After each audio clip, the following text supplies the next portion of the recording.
ایک مرتبہ حضرت خواجہ حسن وصی رحمہ اللہ تعالیٰ کے پاس ایک خاتون گئی اور کہنے لگی، حضرت آپ میرے لیے دعا کریں، میں اپنی بیٹی کو خواب میں دیکھنا چاہتی ہوں، میری بیٹی فوت ہو چکی ہے، میں اپنی بیٹی کو خواب میں دیکھنا چاہتی ہوں کہ میری بیٹی کس حال میں ہوگی۔ تو وہ خواجہ حسن رحمہ اللہ تعالیٰ نے ہاتھ اٹھائے اور دعا کی، وہ خاتون چلے گی۔ اگلے دن وہ خاتون دوبارہ حضرت کے پاس آئی اور کہنے لگی، آپ نہ دعا کرتے تو زیادہ بہتر تھا۔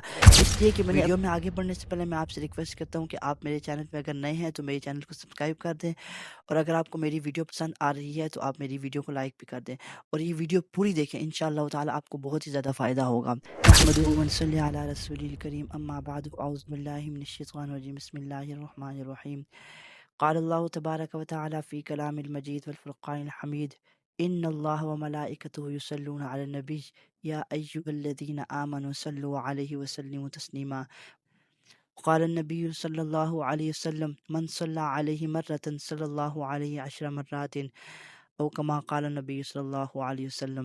عزیز طلبہ و طالبات اور میرے محترم دوستو، آج میں آپ کو بتاتا ہوں جمعے کے دن جو سب سے بڑا عمل ہے وہ کون سا عمل ہے، ہمیں سب سے زیادہ کون سا عمل کرنا چاہیے جمعے کے دن۔ جمعے کے دن کے اعمال میں سے سب سے بڑا عمل یہ ہے کہ ہمیں چاہیے کہ ہم رسول اللہ صلی اللہ علیہ وسلم پر کثرت کے ساتھ درود شریف پڑھیں۔ سب سے پہلے میں آپ کو ایک واقعہ سنا دیتا ہوں۔ ایک مرتبہ حضرت خواجہ حسن وصی رحمہ اللہ تعالیٰ کے پاس ایک خاتون گئی اور کہنے لگی، حضرت آپ میرے لیے دعا کریں، میں اپنی بیٹی کو خواب میں دیکھنا چاہتی ہوں، میری بیٹی فوت ہو چکی ہے، میں اپنی بیٹی کو خواب میں دیکھنا چاہتی ہوں کہ میری بیٹی کس حال میں ہوگی۔ تو وہ خواجہ حسن رحمہ اللہ تعالیٰ نے ہاتھ اٹھائے اور دعا کی، وہ خاتون چلے گی۔ اگلے دن وہ خاتون دوبارہ حضرت کے پاس آئی اور کہنے لگی، آپ نہ دعا کرتے تو زیادہ بہتر تھا، اس لیے کہ میں نے اپنی بیٹی کو خواب میں دیکھا ہے تو اس کو تو قبر کا عذاب ہو رہا ہے، اس کی قبر میں آگ لگی ہوئی ہے، چاروں طرف سے میری بیٹی کو آگ نے لپیٹا ہوا ہے، اتنا عذاب ہو رہا ہے، حضرت آپ میری بیٹی کے لیے دعا کریں کہ اللہ رب العزت میری بیٹی کے اوپر سے قبر کا عذاب ختم کر دیں۔ حضرت نے دعا کی، یا اللہ اس کی بیٹی کے اوپر سے قبر کا عذاب ختم کر دے۔ وہ خاتون چلی گئی۔ پھر جب حضرت رات کو سوئے اور خواب میں دیکھتے ہیں ایک نوجوان لڑکی ہے، جنت کے دروازے پہ کھڑی ہے، خوبصورت سا لباس پہنا ہے۔ وہ لڑکی کہنے لگی، حضرت آپ مجھے جانتے ہیں؟ حضرت فرمانے لگے، میں تو آپ کو نہیں جانتا۔ تو وہ کہنے لگی، آج آپ کے پاس ایک خاتون آئی تھی جو دعا کرانے کے لیے آئی تھی، وہ میری والدہ تھی۔ تو حضرت فرمانے لگے، آپ کی والدہ نے تو آپ کے بارے میں کچھ اور حال بتایا تھا، ابھی میں آپ کا کچھ اور حال دیکھ رہا ہوں۔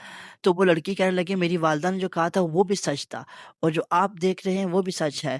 وہ لڑکی کہنے لگی، جب میری والدہ آپ کے پاس آئی اور آپ نے دعا کی اور وہ میری والدہ چلی گئی، عصر کے بعد ایک نوجوان قبرستان کے پاس سے گزر رہا تھا، اس نے قبرستان کے پاس سے گزرتے وقت ایک مرتبہ درود شریف پڑھا، اللہ رب العزت نے اس کی درود شریف پڑھنے کی برکت سے پورے قبرستان کے اوپر سے قبر کا عذاب ختم کر دیا۔ آپ اندازہ کریں درود شریف پڑھنے کی اتنی زیادہ فضیلت ہے، ہمیں چاہیے ہم رسول اللہ صلی اللہ علیہ وسلم پر کثرت کے ساتھ درود شریف پڑھیں۔